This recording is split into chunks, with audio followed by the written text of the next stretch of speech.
from Bag of Bits is the ThundersportGB course car for the weekend. A little wave and a lap of honour there for the Nissan. But it was on to race 2 for the Morello Services GP1 event, and Pete Baker, after finishing second, wanted revenge. The rider sporting the number 4 plate there got away well ahead of Dan Hegarty. Phil Crowe had it all to do again from second or third row. Ian Mackman got away with a good start, but the best of them all was Mike Dickinson, the South African rider, number 19. Managed to get the whole shot and led in the early stages of the race. Max Simmons there, who won the earlier Sound of Thunder race. Number 19, Dickinson, was doing rather well, but then it was Highside City. Pete Baker, not the way he wanted to end this race in the early stages, and a very cross-looking former champion walked away without any points. Mike Dickinson that went AWOL himself, and that left Scotsman Adrian Clark to lead. But he had company, and yes, it was that man again, Phil Crowe, the 2010 champion and last year's runner-up, that was all over the back and trying to get as many points as possible. Ian Mackman was up in the top 5 also. Once Crowe managed to get out front, there was no looking back.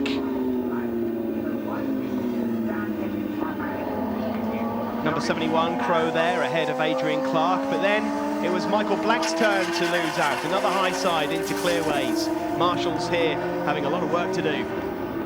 Ben Scranage of Bolton had moved up into 3rd position. There he is, number 11. Going into Paddock Hill Bend, he'd moved up ahead of Ian Mackman and Chris Pope. Phil Crowe here just dealing and putting another lap on Chris Barnes. And a fantastic ride from Adrian Clark of Inverness, the number 3 plated rider, going on to take 2nd position. But it was a win for Phil Crowe, a double victory here at Brands Hatch, and plenty of points for the former champion. 3rd place, Ben Scranage. Another good result for him and solid points, but it's going to be Crowe that leaves the weekend as the championship leader. He wins the race by 11.9 seconds ahead of Adrian Clark, Ben Scranage in 3rd, Ian Mackman 4th, Chris Pope 5th, and Jason Bayard in 6th position. And there is Crowe in the middle, looking very happy with himself.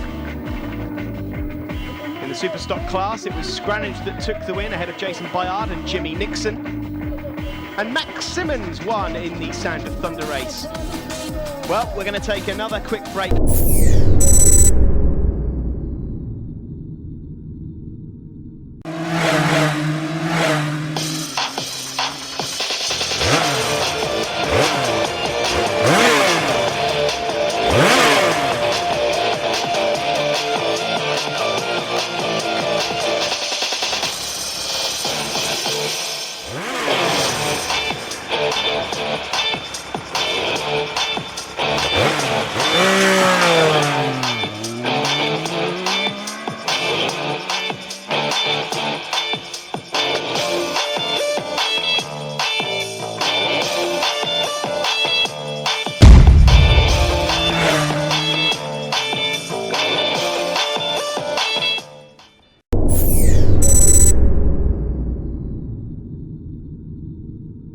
Welcome back to Brands Hatch for ThundersportGB. Next up, it's the Morello Services GP1 race. There's 2009 champion Peter Baker, who'll be lining up 2nd on the grid. It's Daniel Hegarty that's on pole position. And there's another rider from the 600 race a little earlier on, Sam Hornsley. Number 38 is Rob McNeely. Phil Crowe, the 2010 champion, way back on the grid. Look out for number 71. No sign of Jenny Timoth on the grid just yet, but she's also another rider that's out there, Alex Heaton of the Night Road Racing team. But as the lights go out, it's a very, very good start indeed for Dan Hegarty on the Kawasaki. And from pole position, we've seen some fine displays from Dan. He manages to get out into the lead. Rob McNeely there on the bright red machine, looking to go up the inside, and that looked like a decent line from Peter Baker also. As we filter through the grid, that's Kevin Davies, number 63, making his way around Druids. Yes, Phil Crowe, 2010 champion, finished in 10th position yesterday. He had a tumble during practice, and his bike certainly not up to scratch. But at the front here, number 4, Peter Baker, also sponsored by Morello Services. Well, at 52 years old, he's actually never been fitter.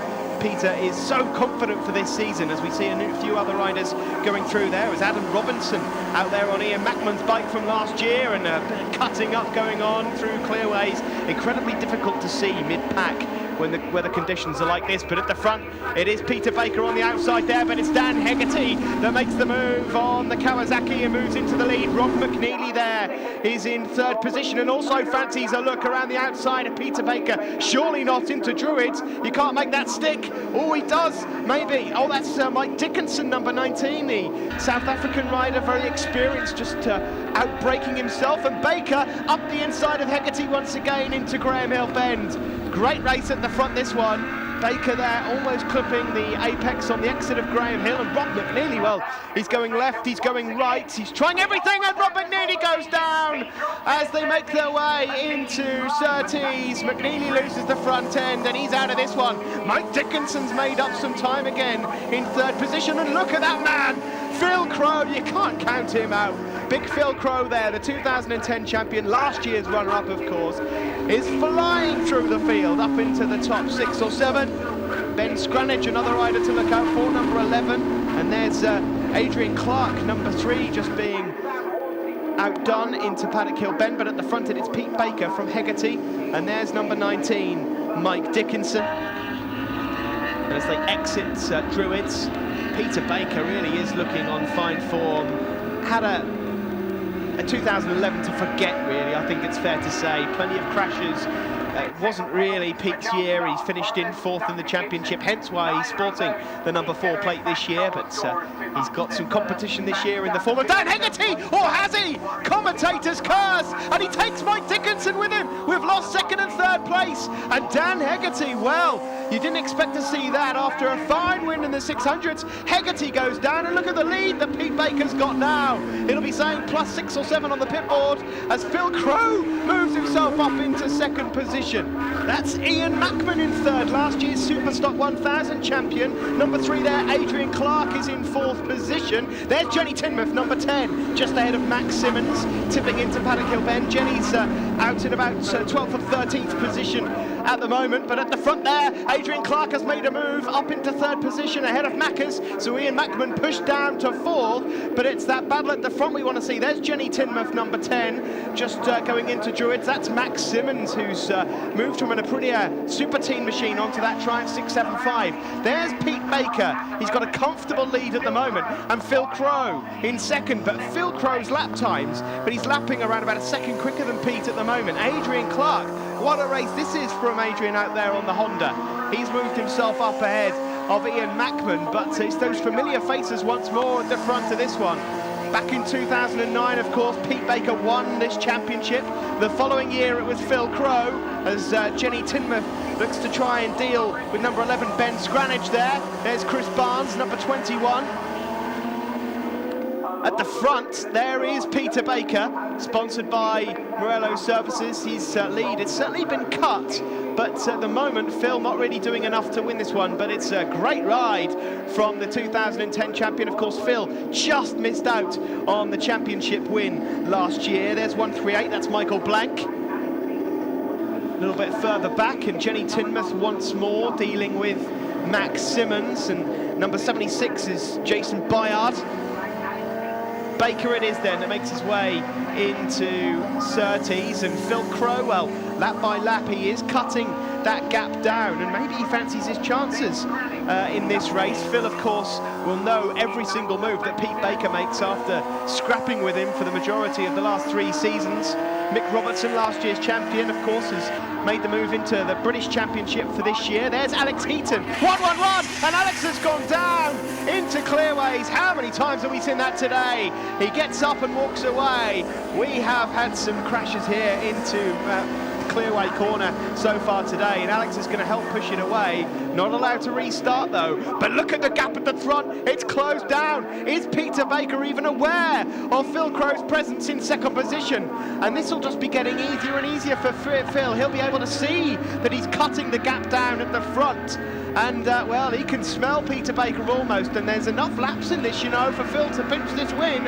It will not be expected at all, and the last person Peter Baker would expect to see closing up on him will be Big Phil Crow, but he is closing, and it's by about 1.5 seconds a lap. It's not going to be long, you know, before he's going to be swapping paintwork with Pete Baker at the front.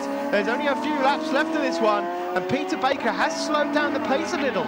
Is he even aware of what's going on behind him? There's Sam Hornsey, number 94, who's having a decent race up into the top 6. But there is Phil Crowe on the outside, and if Pete Baker didn't know about him, he certainly will now. He goes around the outside, closes the door and uses a tail ender to his advantage, and he's now got to try and filter his way through the pack into Druids. Phil Crowe it is that's taken the lead, and Baker's fighting back. He knows who it is now. They're going to go either side of poor Adam Robinson, and oh my word, into Graham Hill Bend. That was extremely close, and on the exit there, Peter Baker almost running out of room. He's a little shake of the head. He can't quite believe what's happening. The checkered flag is waiting, and well, the last thing you want as a race leader is to have to go around the outside of Jimmy Nixon into Clearways, gingerly making his way round, but he winds on the power. It's a race to the line. Phil Crowe, the 2010 champion, is back, and he's back with a bang. He wins the first race here on Sunday, and he will, well, I don't even think he'll believe that. What a fine ride by the former champion. Phil Crowe wins it. Peter Baker, a good ride to take second position. And in third, I can tell you that it's Adrian Clark that's crossed the line ahead of Ian Mackman. And Ben Scranage has taken fifth ahead of Chris Pope and Jason Byard. What a result. Well, there's certainly no love lost there, is there? As both riders go past Peter Baker. He'll wonder what's happened there. Crowe it is that wins. Baker second. Adrian Clark takes third. Ian Mackman in fourth position ahead of Ben Scranage. And Chris Pope takes sixth position, and there is Phil Crowe in the middle, looking cool and calm. On the Superstock podium, it was Ben Scranage that took the victory ahead of Jason Byard and Chris Barnes. And the Sound of Thunder, Max Simmons won from Mark Lister. Phil, you had a really poor start and you give yourself a lot to do in really treacherous conditions. Yeah, I can blame a lot of troubles for the whole weekend on the bike. We've got an absolutely rubbish bike that we've thrown together because we had some backlog with the new 2012 bike on Thursday. A few things went wrong, we couldn't get it here, so we threw a bike together out of boxes of bits with a totally knackered clutch, suspension that shouldn't be in the bike, and nothing was going right, and I think the rain just leveled the playing field a bit and let us get off. Who would you like to thank, mate? Obviously Old Beach Motorcycle Tyres, Mark Phillips Motorcycle Clothing, my parents, Moto 46, and a list that goes on and on. We'll just have to try and get them in, hopefully in the next race.